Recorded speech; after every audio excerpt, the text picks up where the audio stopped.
भारत अपनी आज़ादी का अमृत महोत्सव मना रहा है। इस दौरान उन लोगों को याद किया जा रहा है जो इतिहास की गुमनामियों में खो गए। आज हम बात करेंगे नवादा के 3 सेनानियों इतवा, जवाहिर और फतेह रजवार की, जिन्होंने 1857 के स्वाधीनता संग्राम में अंग्रेजों के छक्के छुड़ा दिए थे। देखिए नवादा से अशोक प्रियदर्शी की ये खास रिपोर्ट। 1857 के स्वतंत्रता संघर्ष में पूरा देश जाग उठा था।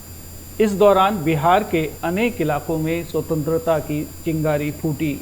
नवादा जिले के पसई निवासी जवाहिर रजवार, कर्णपुर के रहने वाले इतवा रजवार और रजौली के फतेह रजवार के किस्से ब्रिटिश दस्तावेज में भी दर्ज हैं। इन तीनों ने छापामार युद्ध के जरिए जहां मौका मिला अंग्रेजी हुकूमत उनकी इमारतों और संपत्तियों पर हमला करके अपना विरोध जताया। उस समय के कई जमींदारों ने भी इन सेनानियों का समर्थन किया। अंग्रेजी हुकूमत उनसे इतनी तंग आ गई थी कि ब्रिटिश सरकार ने इन्हें जिंदा या मुर्दा पकड़ने पर 200 रुपये का इनाम घोषित किया था।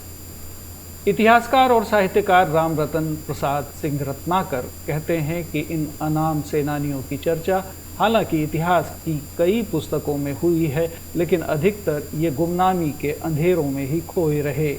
1857 में जो दानापुर में सिपाही विद्रोह हुआ था और उसके बाद जो कई जगह छिटपुट चिंगारी छिटकी थी, उसमें नवादा जिले में भी हुआ था।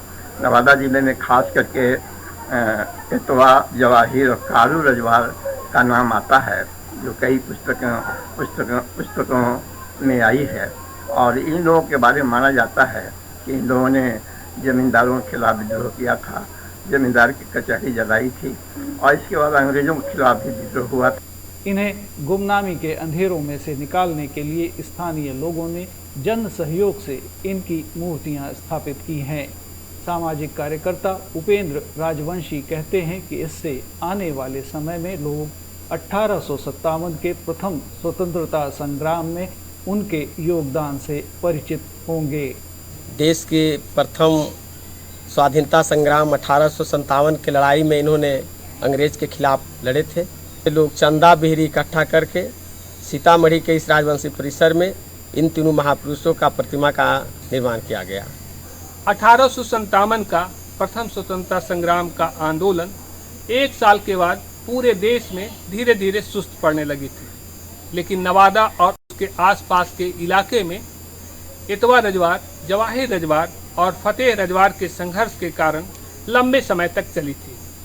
इतवा रजवार के खिलाफ अंग्रेजों ने 200 रुपये का इनाम भी रखा था। हालांकि जवाहिर रजवार एक विद्रोह के दौरान शहीद हो गए थे, लेकिन इतवा और फतेह रजवार आखिरी दम तक नहीं गिरफ्तार हो पाए। दूरदर्शन समाचार के लिए नवादा से अशोक प्रियदर्शी।